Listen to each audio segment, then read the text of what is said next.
One of life's biggest challenges is to learn restraint. I chose this as my challenge for 2011. I was deliberately seeking to watch my tongue, as I often say things that I shouldn't.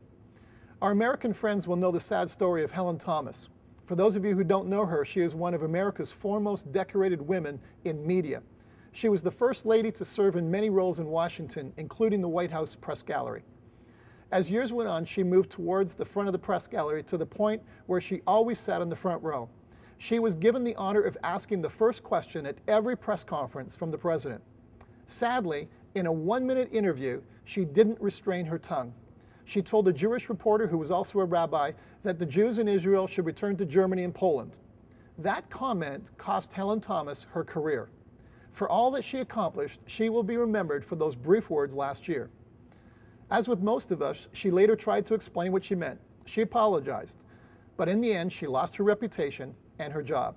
Restraint was lacking, and it cost her.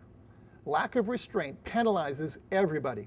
Solomon, the author of the book of Proverbs in the Bible, said this: "A quick response can ruin everything." The theme of my 2-minute drill is that 2 minutes can win a game. The opposite is also true. Helen Thomas lost a lifetime of success in less than 2 minutes. So how do we bring restraint into our lives? The big discipline is to slow down and think before we speak. That old adage of counting to 10 before we act is very appropriate. There is nothing wrong with being slow to speak. Take time to ponder a question, a response, a reaction. It will save us time and time again. For a while, I felt that at some point I will run for public office.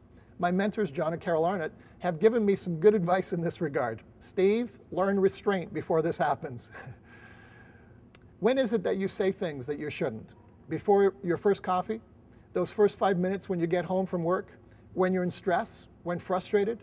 So here's my challenge for you today. Be very proactive to slow down at those moments. Stop and think before you talk.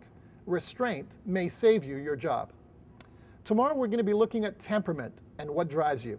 To go deeper, head to lored.org and click on Principles.